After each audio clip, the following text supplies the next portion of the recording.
Welcome to Democracy Now!, democracynow.org, The War and Peace Report. I'm Amy Goodman. Secretary of State Mike Pompeo has wrapped up a trip to the Saudi Arabian capital, Riyadh, where he met Tuesday with King Salman and Crown Prince Mohammed bin Salman amidst growing international condemnation over the apparent murder of Saudi journalist, Washington Post columnist Jamal Khashoggi, who has not been seen since he entered the Saudi consulate in Istanbul October 2nd. After the meetings, Pompeo said the Saudi leadership strongly denies any knowledge of Khashoggi's whereabouts. The Turkish government reportedly has audio recordings showing that Khashoggi was dragged screaming from the consul general's office, forced onto a table in a neighboring room, and injected with an unknown substance. Khashoggi was reportedly then dismembered by a Saudi forensic doctor and autopsy expert who allegedly listened to music on headphones as he used a bone saw to cut a still-breathing Khashoggi into pieces. The New York Times reports 4 of the alleged Saudi hitmen are linked to Crown Prince Mohammed bin Salman's security detail. One of the men, Maher Abdulaziz Motreb, has traveled frequently with the Crown Prince, including on his recent trip to the United States.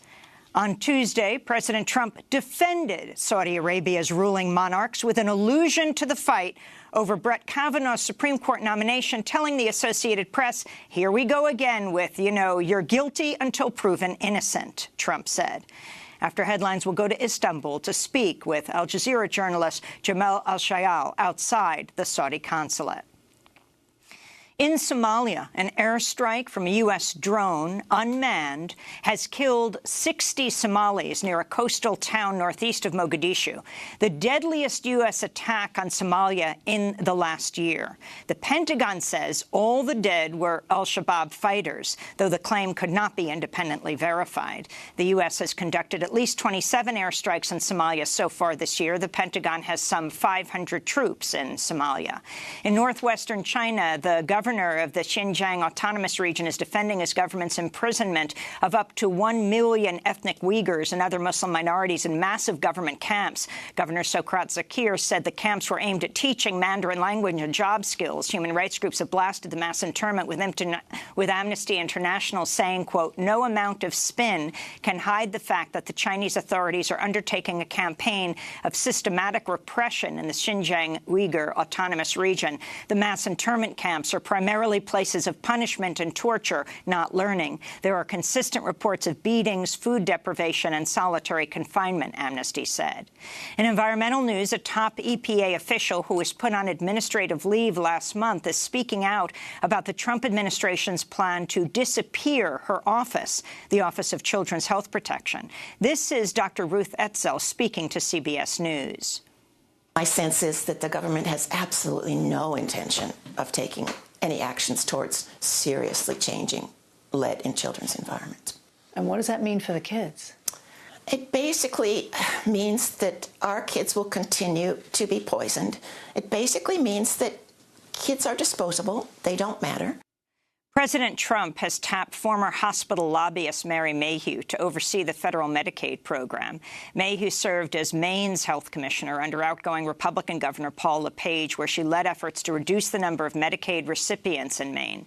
Mayhew also championed Governor LePage's efforts to reject federal funds for Medicaid expansion. This comes as Republican Senate Majority Leader Mitch McConnell said Tuesday he's concerned about the rising federal deficit, which will approach $1 trillion by the end of this fiscal year. It's very disturbing, and it's driven by the 3 big entitlement programs that are very popular: Medicare, Social Security, and Medicaid. McConnell's call for massive cuts to those programs comes after he led a successful Republican effort to slash corporate and capital gains taxes in what's been described as one of the largest wealth transfers from the poor to the rich in U.S. history. A federal judge in California has thrown out a defamation lawsuit brought against President Trump by adult film star Stephanie Clifford, known as Stormy Daniels, who says she had an extramarital affair with Trump in 2006. On Twitter, Trump mentioned Stormy Daniels by name for the first time ever Tuesday, though he misspelled her name, writing, quote, "Great, now I can go after Horseface and her third-rate lawyer in the great state of Texas." Trump has a long history of misogynistic tweets. He's previously called women dogs, pigs, crazed, crying, bleeding, fat, ugly, and low IQ. North Dakota Senator Heidi Heitkamp apologized Tuesday after her campaign published an ad identifying survivors of domestic violence, sexual assault and rape without her knowledge or permission. The ad was an open letter to her Senate race opponent, Republican Congressmember Kevin Cramer. This is Senator Heitkamp speaking on a local radio station. I think that this is horrible, and I look at this the way I would if I were someone whose name was in the paper who didn't authorize it. And I think that that is a colossal and huge mistake. Recent polls show Senator Heitkamp is trailing Congressman Kevin Cramer by around 10 points. She voted against Judge Kavanaugh in the confirmation process for him to become Supreme Court Justice. In the occupied West Bank, Israeli bulldozers have entered the Palestinian Bedouin village of Khan al-Ahmar ahead of its planned demolition. In September, Israel's Supreme Court approved a plan to raise the village to make way for an expansion of 2 nearby Jewish-only settlements. The plan will force the relocation of the village's 180 residents to an area next to a landfill. On Monday, Israeli forces arrested 4 villagers and injured 7 as they protested the arrival of the demolition teams. This is Bedouin villager Ahmad Abu Dahouk speaking last month. We ask all the free people in the Arab nation to react. It is a war crime. The Israeli authorities want to demolish and evacuate us. Are they going to send us to a better place? No, they will not. They will relocate us to a worse place. At the United Nations, the General Assembly voted 146-3 Tuesday to appoint Palestine as next year's chair of the G77 coalition of developing nations. Since 2012, Palestine has been recognized by the UN as a non-member state, similar to the Vatican. Tuesday's vote will allow Palestine to act more like a full UN member. Opposing Tuesday's votes were just 3 countries: Israel, Australia, and the United States. Elsewhere at the UN, diplomats from Bolivia joined their Cuban counterparts Tuesday in a protest that drowned out the launch of a U.S. campaign on Cuban political prisoners.